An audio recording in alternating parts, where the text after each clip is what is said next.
If you're not already familiar with Brandon, he is both the founder of FlightControl, which is a company making it easier to deploy on AWS, as well as the creator of Blitz.js, which is a JavaScript framework built around Next.js that was focused on doing full stack everything from managing your data to routes to type safe URLs, all the types of things you would expect from like a Railsy framework, but built on top of Next instead. At one point, they actually forked Next, which they quickly learned was a mistake and ended up going back to building tools on top of Next. That said, I'll be frank, Blitz is much less popular ever since Create T3 app started getting attention because we took the benefits of this type of tooling and made it much more modular. So yes, Blitz was a huge stepping stone, but the core Blitz team's focus has mostly shifted over to FlightControl now. As such, Brandon's knowledge and experience with Next is very different because it never quite did what he wanted, and he built a ton of tooling both in and around Next. So he is not on the happy path, generally speaking. That said, he also has a very, very deep understanding of Next. So whatever he has to say is both valuable and I'm sure interesting. Quick bias check. I am a Next and Vercel fanboy. They do sponsor the channel. They are not sponsoring this video. They have no idea I'm doing this. In fact, they'd probably tell me not to, but I wanted to dig into this because there's a lot of interesting stuff to talk about here. So again, know that I have biases. If you don't like what I'm saying, try your best to engage with the points, not the fact that I'm paid by Vercel sometimes, because this is still really good technology and there are still humans behind all of this. So without further ado, let's dive in. Spoiler.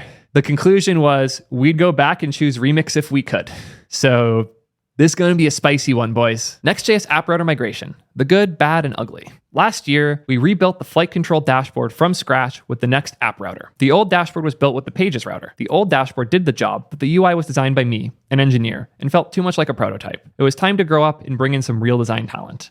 We partnered with Overnice to redesign the entire UI. They designed an incredible work of art. While we loved it, it required some major changes because it wasn't possible to build this with the Next Pages router. We needed nesting routing and shared layouts. I don't know if I necessarily agree it's not possible. It's definitely not pleasant. If you're not familiar with the concept of layouts, think of it as nested UI wrappers based on which route you're on. So if you're in the dashboard page, it would have your top nav and maybe the name of your app or whatever that you're viewing. But then if you go to dashboard/users, it will still have that top nav, but it might add something to the left nav. That idea of specific elements being added into the container as you go deeper into the URL is often referred to as layouts. One of the cool things that was introduced in App Router is the idea that when you have a layout.tsx file for dashboard, and then you have something inside of dashboard, that layout still gets put in the page. So if you had the root had a layout that had your background color, and then you had dashboard which had a layout that had your top nav, and then you had users which had a layout that had the sidebar, now it's going to render the top container with the background color, an internal layer with that top nav, and then another layer with that sidebar, and just renders as children until you get to the actual page element. It's a really nice pattern that didn't exist before, but there were ways to do it. I won't say they were pleasant, but they existed. I know that because we did a lot of these at Ping. The way you would do layouts previously is you would make your page function the way you always would with the old Pages router, but you would also assign .getLayout to a function that took in the page and returned whatever content you wanted to return here. So on every single page, you'd have to put all of the different layout layers that would wrap the content. So you would be re-rendering these pieces every time you navigated, and it wasn't great. I'm not going to sit here and pretend this was a good pattern, but it did work. Somebody in chat, actually a very relevant person, pointed out in chat, Derek, who, if you're not familiar, did a lot of work getting Next at Twitch for the mobile site real early, pointed out that the Pages method was terrible if you had to do any sort of data fetching, which absolutely was true, and it wasn't real nested routing. Yes, it was not truly nested. You could fake it well enough, and I know that because we faked this a lot with Ping, but you could do it. Anyways, they pointed out that they needed the nested routing and shared layouts. You could kind of do shared layouts, nested routing, not great, but somewhat fakeable. Regardless, I understand why they would want to switch. A full rewrite was required. So we considered all the React options at the time, which was in April of last year. The Next App Router, Remix, and Handstack Router for true single-page apps. App Router and React Server components seemed like the future because they're part of React, and Next is the most popular framework. Although it was still bleeding edge, it seemed like the safest long-term option. I want to dig into this April 2023 bit. We released upload thing on May 1st, so this was around the same time. And it was early. I'm not going to pretend it wasn't. You can tell how early it was by the size of my mustache. This was quite a while ago. It had rough edges, and I will be honest, we would probably not have succeeded with our early adoption of App Router if it wasn't for the fact that I had one of the lead contributors, JJ, on speed dial fixing our bugs as we ran into them. We ended up being not just one of the first production App Router apps, one of the first production App Router apps running on Edge, and I was real proud of that. So it's the same shirt. No, this one has a checkered pattern. This one's floral. Nice try though. So if you didn't have that type of deep connection with Vercel and the ability to get them to prioritize your bugs, adopting this early sucked. But the way I used to put it was, we bled so you wouldn't have to. I chose to eat this cost real early, knowing it would be broken in a lot of ways, knowing that Create T3 app still wasn't using App Router because it wasn't fully stable at the time. But we chose that because we were so excited about the new patterns that we were willing to be the ones to run into the wall so we could leave the hole for everyone else going forward. I don't know if Brandon wanted to be that. I bet he thought he wanted to be that, but I don't know if for where he was with his business and what his long-term goals were, if that was actually what made sense for him. So going forward, know that we started at around the same time, but I think our mindset going in was very different, where I wasn't trying to rewrite a stable thing. I was trying to write a functioning thing at all. When you're doing a massive rewrite, moving to an unstable thing is terrifying. So this is an interesting setup. Let's see where it goes. The traditional SPA approach was attractive because RSCs are complex and blend server and client. Having a pure client in clear separation from the backend has obvious benefits. We cared tremendously about type safety, so TanStack Router was the only option. It seemed very promising, but it was still alpha at the time and unclear if or when it would reach production. I will say, honestly, if I was rebuilding this from scratch and doing that heavy of a dashboard, TanStack Router would be on the top of my list for options. Unfortunately, we barely gave Remix any consideration, partly because we already used Blitz, Auth, and RPC. So moving to Remix would also require changing these two parts of the stack that could otherwise remain with Next. With App Router chosen, we got to work. The migration to the Next App Router. Following points are directly about our experiences using this for web app dashboards. Undoubtedly, there are more good and bad things for other use cases. Agreed.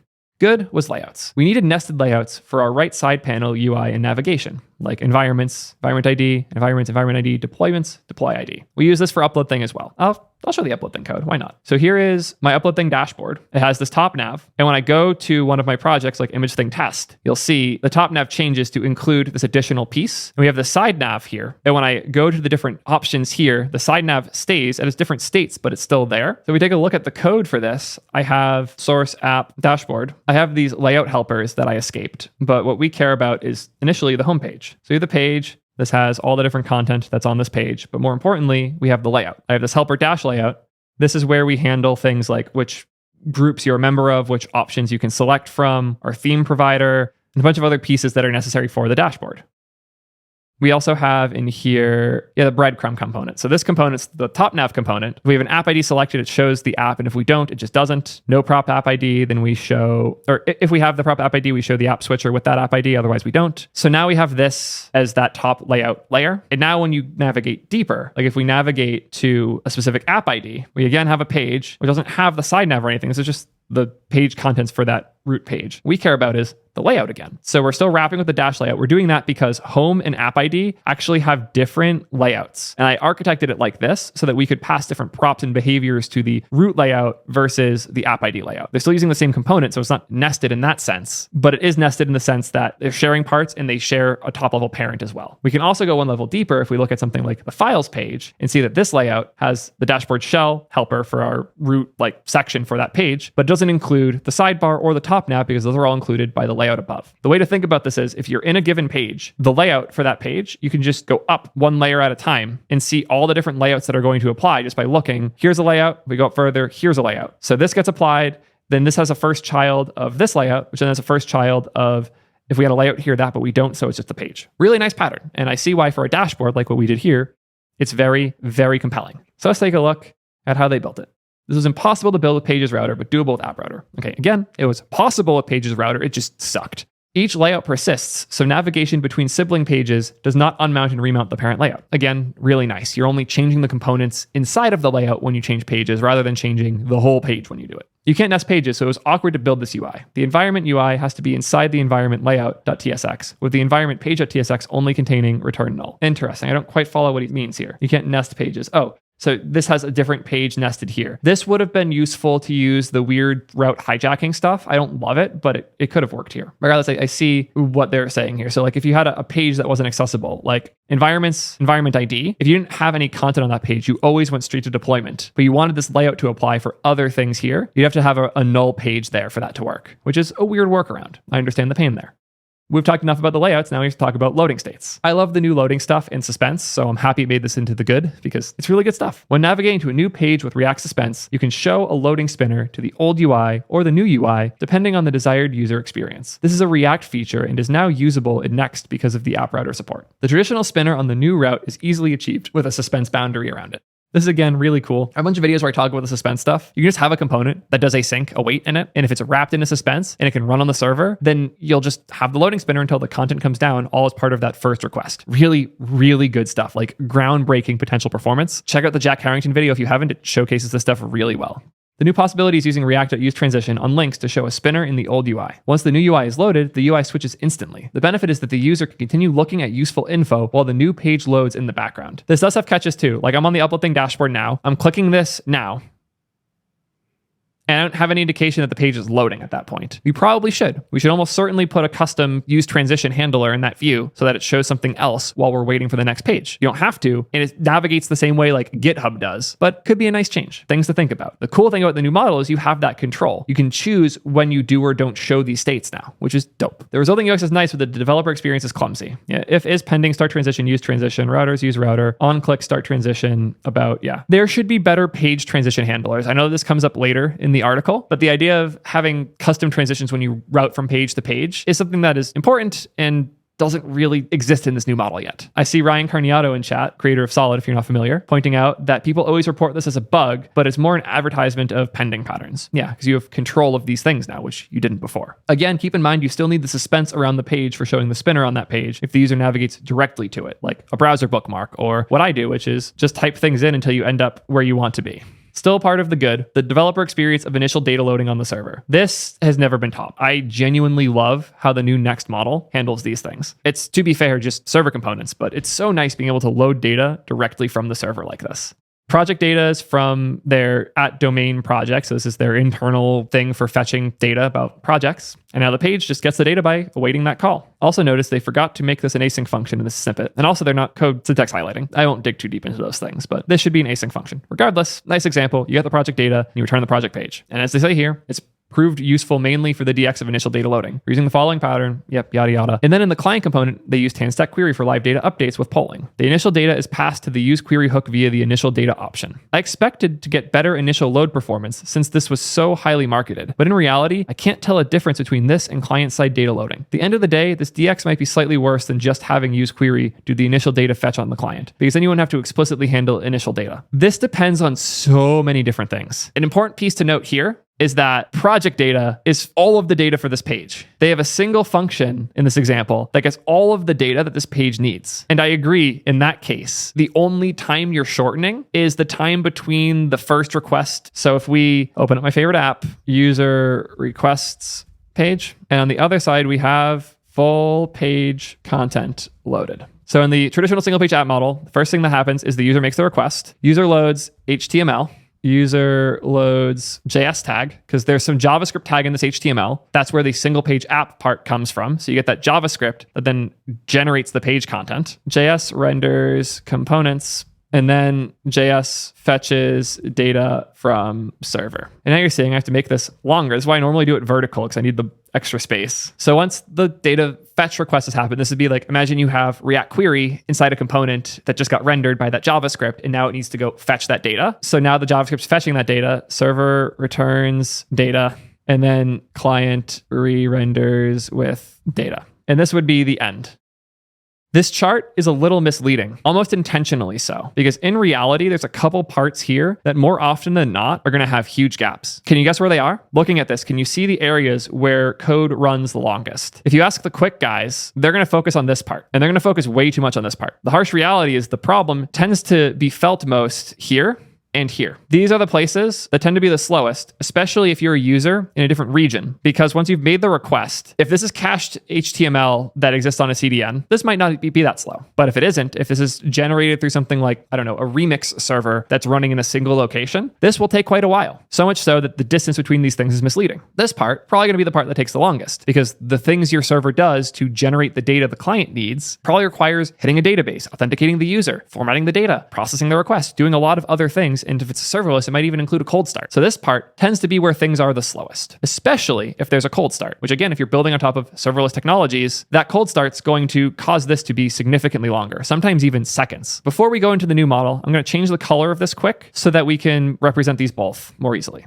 So the request has been made. If we're using partial pre-rendering, which I have a whole video about if you haven't already seen, this should take roughly the same amount of time. I'll say PPR shell returned. So I don't feel like explaining PPR. Check out my video on it if you haven't already seen it. The TLDR is that every route can and probably should have some static HTML that represents the top of your route. Most single page apps just have a blank-ish HTML page for every route on the site. And then the JavaScript does everything depending on what your URL is. With the new model, you have a different HTML page for every different page. And those pages can differ more or less depending on what you specifically choose. I think that's awesome. But let's dive in a bit further. Because while this PPR shell is being returned, we're kicking off that background rendering at the same time. All the data the page needs has started at the same time as that initial request. So this might take some amount of time, but while that's happening and this shell was returned, we are loading JS, fonts, etc. Which, by the way, I didn't include in here. When the JS tag loads, it's also loading the CSS, the fonts, and all those other things. And that has to all happen before we can render the components that then figure out which data needs to fetch. That then triggers this data fetch. And then eventually, whenever this is done, I'll say here, I'll say data streamed in. At this point, your data can stream in. Whenever your server finishes whatever it has to do to authenticate the user, fetch data from your database, cold start, whatever it does, you're still loading your JS and other things in the background, or even visibly on the page with good loading states while this is happening. The magic thing I'm trying to highlight here is that there is a gap in the old model from when you load the HTML and when the server starts to figure out what to send you after. So again, if you have server data that takes some amount of time to load, and this part also takes some amount of time, having to wait for all of this to happen before you can even start the request for the right data sucks. You're guaranteed at least this much time, or however long it takes for your browser to load these things from its cache. However, there are things that make this feel less bad. One example would be these things all being cached. That kills this initial request. So you have that HTML, and as long as the JS tag that you have is still valid, you can start from there. And then once that loads into your browser, you can then make the request. That said, if that JavaScript bundle has changed, you now have to wait for that still. Not the best experience, but better. You can also not use things that have cold starts. You can do things to make this time less bad. I know, for example, that the FlightControl guys don't believe in serverless. They build everything on top of Fargate, if I recall, because they think cold starts are evil and they want to make it so you can avoid them entirely. I think cold starts matter a lot less when you have routing patterns like this, when your page can be loading other things while the server is cold starting and responding to your request. But that's the big difference I want to highlight here, is that they've already made this small enough that once this is all cached, it doesn't really feel particularly meaningful. Whereas when you can do those in parallel now, that's a huge benefit to a ton of users a lot of the time. It also means things like serverless edge technologies and stuff like that are a lot easier with this new model too. I will say though, it is very different. And even though in this example, I made the loading time here much longer, you'll see that intuitively, the whole time is shorter as soon as you parallelize these things. I love this. Remix is doing some similar stuff, in particular, sending headers down to start getting your CSS loaded as quickly as possible. But this level of static CDN level returns for partial assets while you're kickstarting the actual server response is something that's unique to this new model. So again, this makes sense if their fetching times from the server are already pretty fast and they have all of the JavaScript and stuff cached on their device. But if a user is going to that page and they don't have that data cached because they haven't been on that page for a while, now they don't even get to start the server-side data fetch until all of that stuff has happened, which is not a great point. There's a huge value in the server getting to own that initial request if you benefit from this parallelization. It doesn't seem like they benefit that much from it. So that's, again, why they didn't see much better initial load performance. If they didn't have any caching, they'd see a bit, but if you're close to the server, it's not going to be a big deal. And I agree, the DX of having to pass an initial data thing in and then update with the use query, this sucks. I absolutely agree. In fact, I would have put this in the bad because this is really bad. Speaking of bad, we're now in the bad section. Bad. Having to add client-side fetching for live UI updates. Seems like server components should be able to support the same SWR semantics as tan-stack query and also polling, but it doesn't with Next. You have to add client-side data fetching for this, and we want this for almost everything in our UI. This results in a lot of duplication, as mentioned in the previous section about server-side data loading. Bad. Server-side errors easily swallowed or hidden. If something errors on the server and you haven't added an error boundary in the proper spot, it will render the suspense fallback instead and try to re-render the page on the client. This results in errors being thrown and logged, but the UI appearing to work fine. Overall, it's very confusing and hard to trace. I haven't run into this one just yet. Interesting. I wonder if this has gotten better in newer versions, because he mentions later on that they're on an older version of Next. It's like still on v13. But as far as I know, we haven't run into this. Mark, if you're here, correct me if I'm wrong, but I don't think we've had this issue. Another bad is that they can't implement route exit animations. This I absolutely agree sucks. The Next router needs some better way to handle animations, and it doesn't have it. And as a result, using something like framer motion works great when you're opening a page, but it just doesn't work for exits. Oh man, the lack of routing type safety. I complain about this a lot. Actually, somebody in chat right now, Whatplan, Ethan Nicer, who y'all might know from his YouTube channel, who made a library to add type-safe routing to Next. It seems like they've also built a copy-pastable solution for FlightControl too. Obligatory next type-safe URL.dev. Yep, as you see here, there's already a library that does this. Or you can copy-paste the code that was provided by FlightControl. Lots of good options. And now we're into the ugly. The first part is the abysmal dev server performance. It's a lot better now than it was 9 months ago, but it's still unacceptably slow. As one of our engineers put it, the dev server performance is so bad, I would give up all the good features in a heartbeat to avoid it. I would even switch to an alternative framework just to avoid the Next dev server. I'd even switch to a different language. That's how much I hate using Next app router. It was bad. It was real bad initially. And I have a lot of thoughts on this. I could probably do a full video about the dev server performance stuff because it was bad. That said, the big issue with this is that Vercel made a bet, and I think that bet's taken too long to pay off. That bet is Turbo, specifically TurboPack. TurboPack was meant to be the Rust replacement for Webpack that you could drop in and just stop using Webpack and start using this instead. And it would solve all the bundle time performance issues that existed in Next. And then it took way longer than they expected. Like, hilariously longer than they expected. I think that's the issue. They didn't prioritize performance because they were waiting for TurboPack to come and save them. And then it just didn't. It's a lot closer now. In fact, I actually have TurboPack running on projects for the first time as of the most recent release, and it is hilariously faster. It is a significantly better experience. Here's the code base for a tutorial that I'm working on. And you'll see here my next dev command uses Turbo. Still took 2 seconds to start, but now go to the localhost page. Oh, is my database down right now? Yeah, it is. We'll ignore that. So I'm going to add this hello div.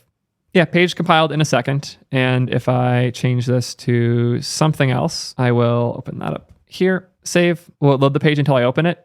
It won't. It'd be nice if the page being in the background didn't block that hard. Oh, does it not even rebuild that way? Let's just pull up the browser instead. Cool. I am pressing Command S right now. That's instant. That's instant. Changing it to something else, I am Command S-ing now. That's great. That's instantaneous. Someone pointed out that I'm using the canary. That's because I was testing Next 14.1 real early, but this is just Next 14.1. If I change this to 14.1 did they do a dot update? No, they've not. Cool. pnpm install. Cool. We are no longer on an early access version. So once again, I'll go into page TSX, close that, open this up, npm dev, refresh. I'm going to change this to hello world, and I am saving right now. It's instant. Command Z-ing, saving right now. Again, instant. Like, it's fine. This is as good as my experience with Vite. It's here now. Like, this was not this good before. I'll show without Turbo, which, to be very fair, I am on an M2 Max MacBook, so it's a very powerful machine. We can still see the difference. Refresh this. It's compiling still. Took 2.2 seconds, and we're getting some Webpack bitching at us, of course. Reload the page. Change this to hello. Saving right now. Still pretty fast, but saving right now. It takes time, though. It's not like, it feels like a next frame versus a delay. And you can see here how long those changes took. It's like 270 milliseconds, 140 milliseconds. If you want to test these things more in depth, they actually have some nutty demos here. Yeah, they're with TurboPack example has a ton of stuff in it, so you can actually see a significant performance difference. If you think I should do a full video about TurboPack performance, let me know, and I will do that in the future because it's finally at the point where I'm excited about it. But again, it's just one of the many things that took too long. It is now there, which you might be noticing a theme here. A lot of the issues they're running into are early adopter problems. Speaking of which, the dev server memory leak. This was a problem for us really early, but I feel like we haven't seen this for a while. My TypeScript server crashes a lot, but I don't think our Next server crashes too much. Again, I'll have to ask my CTO, Mark, or Julius if he's here to let me know if we've had this more, but I don't think we have this too bad. We definitely have like weird cache states where a page doesn't look right, and we kill and reset the dev server to fix that, but I've never had these memory leaks. Yeah, no dev server crashes according to Mark, who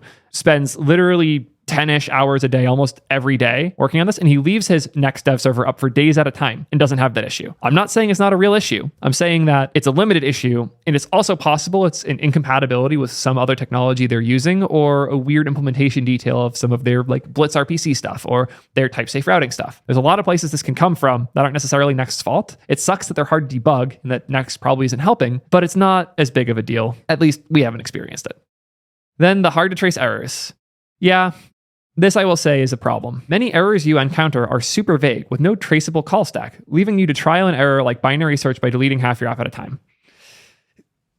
I agree the errors aren't great, especially in the older version. They've gotten a good bit better since the original release of App Router, but they're not there yet. I will counter this with a huge improvement in my experience running into errors overall, which is that I found errors and unintended behavior in React, especially post hooks, didn't happen when you were developing. It happened random times. The most common example is overused use effects, causing a ton of refetching that shouldn't be happening. I've seen people DDoS themselves and cost themselves hundreds of thousands of dollars because of a bad use effect in the wrong place. This model trades those unexpected long-term consequences for annoying short-term feedback. When you do something that the new model doesn't like, it immediately throws errors at you. The result of this is you see more errors, and also those errors aren't always great, but that's actually an improvement, believe it or not, simply because you run into those errors while developing. As such, you can often think back to the things you've recently changed and identify which one. I know that he mentioned the binary search by deleting half your app at a time, but you only have to delete from the changes you've recently made almost always. I've had one or two cases that were different, and almost all of them are date time rendering on the server versus the client. But I've had a great experience with errors in the new model, not because the error messages are good, but because the errors happen so early in the dev process that I can catch them much more aggressively.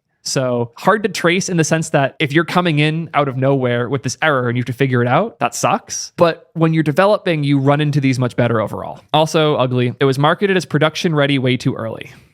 It took almost a year after it was called production ready for it to really be usable in production. There were so many bugs and issues early on. It was absolutely miserable. Thankfully, many of those are now fixed, but the bitter taste remains. First point is that App Router didn't go stable until May. I don't know about y'all, but May was not almost a year ago. It took almost a year after it was called production ready for it to be really usable in production. It hasn't even been a year since, so I'm confused about that point. More importantly though, production ready and stable both mean very different things to different people. For me, production ready means that it runs well in production and doesn't have unexpected consequences once we have validated behaviors. Stable often doesn't mean anything about how well does the service run. It means, are the APIs stable? Are the actual things that we are calling going to be supported long term? It doesn't mean how well are they going to run. It doesn't mean how good are they for debugging. Stable means these things aren't going to change. And I hate that we keep using production ready to describe the things we don't like instead of the things we do. And I agree, we shouldn't be using these terms for things much at all. I don't know when and where Vercel called App Router production ready or what they intended when they said that. But I would say for my use cases and for a lot of the businesses I work with that vary wildly in size and scale, App Router is absolutely production ready. And the APIs, the things that we're actually building into and on top of, those are stable. They're not changing. They might add new things on top, but the core pieces that define the App Router are stable. So this is a semantic definitions thing, but you swap production ready out here for like battle tested, good debugging, and ready for teams of any size. It wasn't there yet for sure. And I can see why production ready is interpreted that way, or even interpreted to mean everything is 100% perfect, ready to go. But honestly, the section only matters depending on what your definition of production ready is. That said, I don't think it's up to Vercel to determine what is or isn't production ready. The best they can do is call things stable,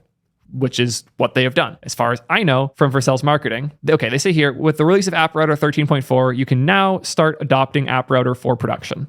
I can see why people would read into that specific ways. Fair. Stability means the core of App Router is ready for production. It's been validated by both our internal testing as well as many Next early adopters. There are still additional optimizations we'd like to make in the future, including server actions reaching full stability. It's important for us to push towards core stability to help provide clarity for the community on where they should begin learning and building applications today. The goal here was to let people know what the recommended path was. Calling it stable wasn't to say everything works perfectly and is a really great experience at every level for every person. It was a comment on how Vercel is thinking about these things now. And again, they still think you can use Pages Router. They plan to support it for a very long time, and we still use it in production for a bunch of things too. You don't have to shy away from Pages just because App Router is cool now. Now I'll go into the next ugly point of overcomplicated and opaque. All of the above leads us to the conclusion that Next is overly complex and complicated. When something goes wrong, there's no way to work out why or how to fix it. We have certainly wasted a lot of company money wrestling with it. Again, I like that with the new model, things go wrong much earlier. And also with the new model, there are a ton of ways to opt out of things. There's a lot of nuances being missed here, which we'll dig into once we finish. So don't leave when the article's over because I really want to dive into some stuff. Caveat, we're still on Next 13.5.4. We've tried Next 14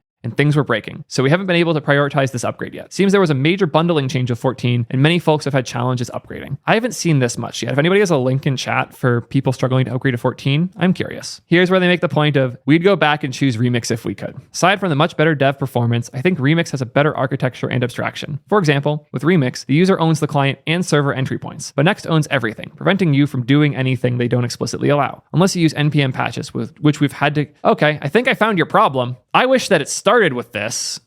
I have frustrations now because having this and also having this and not indicating that said memory leaks might be because they are hacking in their own changes to Next feels a little bad faith to me. I was doing my best up till this point because there are a lot of valuable parts of this article, but this, you shouldn't be consistently patching Next. I could be misinterpreting this and they're patching other packages that they're installing so they work better with Next. But if they're actually patching Next, that's terrifying. But again, like Brandon's already forked Next, so I wouldn't put that past him. I want to showcase how to work around some of these things. I already did the tangent about Turbo and how it fixes a lot of the dev server build time stuff. But I really want to go into this because even though we put it under good, this part I consider really bad. This is the thing that I agree the most on and I hate the most. So how would we fix this? In this project, which we just scaffolded with Create T3 app, we have a server folder, has our Drizzle schema. If you're not familiar with Drizzle, it's an ORM for TypeScript that I really like. Check it out if you haven't already. We have the schema, which here we have posts. I want to update the posts. And the easiest way to do that quickly is to use the Drizzle Studio. So bun run db studio. It's a command that I think we already have here. Cool.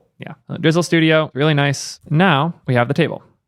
Might notice that prefix, that's because one of the cool things offered in Drizzle is the ability to put a prefix in front of everything when you create values in your table. So you can have one database being used for many projects. Really nice if you're using something like PlanetScale with the free tier that only has one project. So we have the posts table, has an ID, name, all this other data. Let's just go make some fake posts quickly here. Well, ID default name, first, second, one more. So now we have 3 posts here. Let's go use these posts. So with traditional server components, assuming that they never update, we could get these by changing this to be an async function. Const posts equals await db.query.posts.findMany. And now we have the posts. I'm going to delete all the content here. And instead, we'll do posts.map p return div p.name. And since this is React, it needs a key equals p.id. So now we have this. We can go take a quick look at the page. Wait. You haven't subscribed? You know it's free, right? Just hit that red button at the bottom of the video. Come on, making all this content and you're not gonna hit the subscribe button? Helps us out a lot. But you'll notice the page content didn't change when I did that. I'll actually keep this open in the background so we can swap back and forth. I'll change this again. You go to the page, it hasn't changed. If I refresh, obviously it'll change, but what if I want that to change without having to refresh? What if I want that to change with things like what React Query does, like when you refocus a window and it refetches things in the background? Well, we need a way to get this data into React Query. The thing that was being discussed previously in the blog post was that this data would be passed down to a component that would then do the data fetch. So if I made a posts.tsx and it was use client, export const posts view equals props, we'll say, I'm just going to any this for now because I don't care. Return div. And I should have the posts model. Let's do that right, actually. Posts is, I need to infer the type off of the schema. Yes, infer select model. Type of posts, I'm assuming. So an important piece here is that these are just type imports, and you can't import posts on the client because this is part of your database. You can't do database imports or database calls. So if I just took this call here, it wouldn't work because you can't call the database inside of a client component. So how do I get that data there? The first thing we can do is pass it. So I'll put posts view here, posts equals posts. We have the post prop, post view, and we can pass the posts. They're passed here. I'm going to paste the code that we had here before. Cool. Typing is hard, okay? Anyways, now you're the post view. We're passing the data over. We look here. It's no different. But again, if I change this once more, nothing's happening. How do we get this data updated over here? I'll even add a button. We'll have this be button update. Class name equals P4 BG red 800. Cool. So I have this big red update button at the bottom, but when we click it, nothing happens. We haven't found an onClick. What would we put here to update that data? The first option is to use the new router stuff. So we could use const router equals use router from next navigation, and you do router dot refresh. So now I'll go here. I'll change this 4th times the charm. Saved. Nothing's changed, but I click update. Now it updates because it's refreshing all of the data coming in through the server components. This is not ideal because it's not automatic. It's going to change the DOM structure and could possibly cause like an input you're typing in to break and change. And there's a lot of reasons you don't want to just constantly refresh all of the data coming in from the server. What if we could use the old React query way? What if there was a balance here where, yes, we would lose the initial data fetching pattern, but we could get back a lot of these same benefits? I'm going to make a new folder in server called data layer. In here, we'll expose posts.ts. I'm going to yoink this guy, export async function, get posts. And this can just return the awaited results of the DB query. I will import that. Obviously, I can go call this function over here, and nothing's going to change. This does exactly what we'd expect it to. Page still loads, everything behaves how we want. But we would want to call this on the client. I will wrap at this level, query client provider. So the problem here is that this isn't marked as a client component. So let's add one more providers.tsx. So what we're doing here, since the layout is a server component, and honestly, the layout should probably always be a server component, I want the query client provider to be a client component because that's how it works. I can wrap with my providers component. Theoretically, that all works now.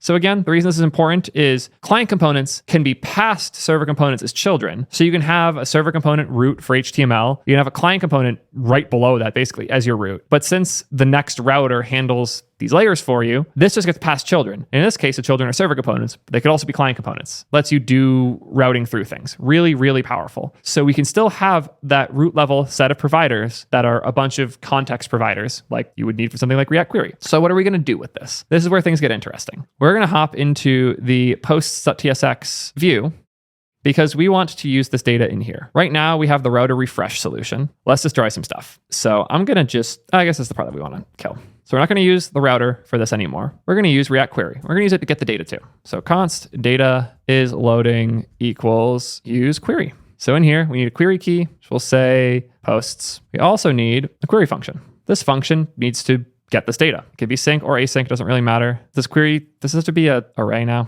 Yes, it does. Cool. So we need a query function. But again, I can't just call the existing function here because this is a server-side function. So what do we do about that? We have this database function. We want to call this on the client, even though it's a server function. If you put use server at the top of the file, this tells the React compiler, hey, by the way, all the exported functions in this should be accessible via post. So now if we call them in the client, we can use that data. So if I call this here instead now with get post as the query function in React Query, we just get the data. One quick gotcha is that query function passes a bunch of additional data to whatever it calls. And we don't want that because that might not be useful over post requests. So we're just going to shim that out with a quick inline function. The important piece here is that guest posts is an asynchronous function that makes a post request, not posts like the thing that we're making here, but a post request like the HTTP thing, just like you would with a fetch. An alternative way of writing this would be fetch whatever /API/posts then JSON, et cetera, and then you go make this route that returns that JSON. What's happening here that is really interesting as part of server actions is you have the ability to call them the way you would call any fetch call. So by putting this get post call here and exporting this with a use server call on top, we have now made this effectively an RPC that can be called from any client component. So now I have the exact same thing I would have had if I just used React Query and a bunch of fetch calls. And I also have the refetch helper. So if I grab this refetch helper and call this here instead, we'll do void because this is async and it knows that, so you can wait and do things here. Now if I go back to the page,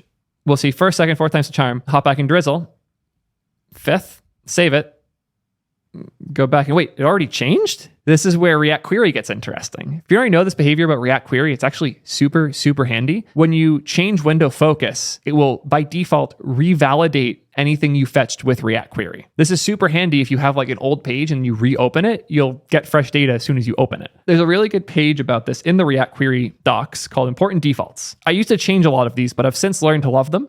One of those changes is that when the window is refocused, it refetches. Some of those defaults include things like the window refocusing causing refetching, or the network reconnecting, or a refetch interval. All of these things make it so your data's less likely to be stale. There's even a default stale timer. If you want it to be longer or non-existent, you can set all those things, but all the defaults here are actually pretty dang good. And if you want to use all of those with the new model, here's me using all of those with the new model. But what if I want that loading state to not be there? I want to fetch that on the server. Well, thankfully, we're already doing that. So if I do props, posts, props, initial data, props.posts. Since these are both literally calling the same function, the types stay perfectly synced. It's actually one of the really, really cool benefits of the new model is that I can write one function, this getPost function. I can call this in the page. I still have to pass the posts, so I'll add those back here. And now this one getPost function, here is it getting called on the server, and here is it getting called on the client with good defaults. So now if I load it, it's always there. The annoying part here, and I will cave, this is still annoying, is that you have to pass this server fetched data down as a prop and then deal with it that way. There are hacks for this. Someone could make an updatable server payload helper where you would wrap this function with something, you'd pass it down, and then you unfurl it with a hook, and it does all of these things for you automatically. I could even probably do a demo of that. So if you want me to work on something like this in the future, let me know and I'll put together an example. The point I'm trying to make here is that all of these things are optional and in your control. The level of flexibility here is honestly surreal. If you don't want this behavior and you want things to work the way loading always worked, you just delete it. Now this is basically the same thing we always used to do with React Query and something like TRPC. We don't even need TRPC anymore. We still get the type safety because we know the type of this function. If we need more things, like we want to be able to create a new post, let's do export async function create post. And in here, we'll return await db.insert. I think I need to import posts here, .values. And this needs to be a new value. We'll give it a name of added by client. So by default, if I call this, instead of saying update, we'll say add new. I'm going to kill the refetch call and just do this create post call. So now we have this await create post call. When I click the button, nothing's happening. That's because nothing's told the page to update. Again, this is one of the cool things of the new models. I could have specified in here what to change, but instead of doing that, we'll just put this at the bottom because now we have to wait for the post to be created and then we'll refetch after. And now everything works how we expect. Really, really nice. We can even use the use mutation helper. So const mutate equals use mutation. Again, React Query, OP as hell. We need what are the functions even called with this new model? Mutation function. Again, we'll do create post. So now we can add this here and we can even add classic React Query style on success refetch. And now all the way up here, we have all these different behaviors defined. We can even do one of my favorite things, which is a custom hook for this data. So I'll do function use posts data. Now we have all this and we can return data mutate. And now we have the super clean abstraction. Const data mutate equals use post data, kill the loading state. And all we have to call here is that mutate. Don't even need to await it because it's handled for us now. And now we can add new things to the client that easily. Doesn't that look like the good old React and React Query that you're used to? The difference is all the functionality that we've just defined is done via server actions. So we get all the type safety benefits, all the potential to use the router refetching stuff in the future, all the buy-in to the new stuff without having to leave behind the way we're used to doing things. Again, we're not preloading the data here, but you can if you want. I agree the DX around that isn't great, but it's not bad. And the result here is way better than my experience was before. Previously, I would have had to stub all of these things out via TRPC and call them, which was, again, way better than the previous option, which was blindly writing a bunch of things in an API route, fetching them via JSON requests, parsing them and hoping they're the right shape. Now you just import the function, and you can literally just import the function. Like I am importing create posts and get posts from that server file. This is dope. The point I'm trying to make here is this part, the having to add client-side data fetching for live UI updates. It's just as hard as it was before. It's no harder unless you want to use that initial data. I would argue that previously things were as bad, if not worse than they are now. Yes, if you want to take advantage of that initial data loading, you have to pass values around, which sure, not the most convenient thing in the world. But the benefit here of being able to write these functions that work on server components and on client components, you just import them and call them and use them with whatever you like in this case, React Query. This is React Query working seamlessly with new server component stuff. If you haven't used server actions like this before, I can see why you would feel like you have to take advantage of the new model in a different way. But here you go. This stuff's gotten really good. And I think we should encourage these types of patterns more because I think people are really scared of reaching for use query, reaching for use client. These aren't aren't bad words you should fear. These are different ways you can build. And if these are the patterns that make sense for the thing you're building, if you have a bunch of stuff that's changing regularly and you want to be able to update your data more trivially, there you go. It's not that hard. I think I've said everything I have to say about this one. I do really love that we're getting feedback from people like Brandon about the current state of App Router. I don't love this blog post, but it is important that we get to think about these things and make decisions as a community about how we move forward. I'm very happy we chose to bet on App Router with Upload Thing and a lot of the stuff we're building at Ping. But if you bet on it early, there were real pain points, and it sucks to see people experiencing those. I don't think any of the points made in this article are a reason to not use App Router, though. In fact, most of them have since been resolved, or as I showed there are better ways to solve these problems than previously existed in the old SPA model. I'm curious what you think, though. Should we be starting with Remix instead, or should you still try out App Router? Are you now more or less hesitant to try these things out? Let me know in the comments. I'm genuinely really curious because I'm hyped on this model and I understand not everyone is. I'm just trying to understand why. That's all I have to say. See you guys in the next one. Peace, nerds.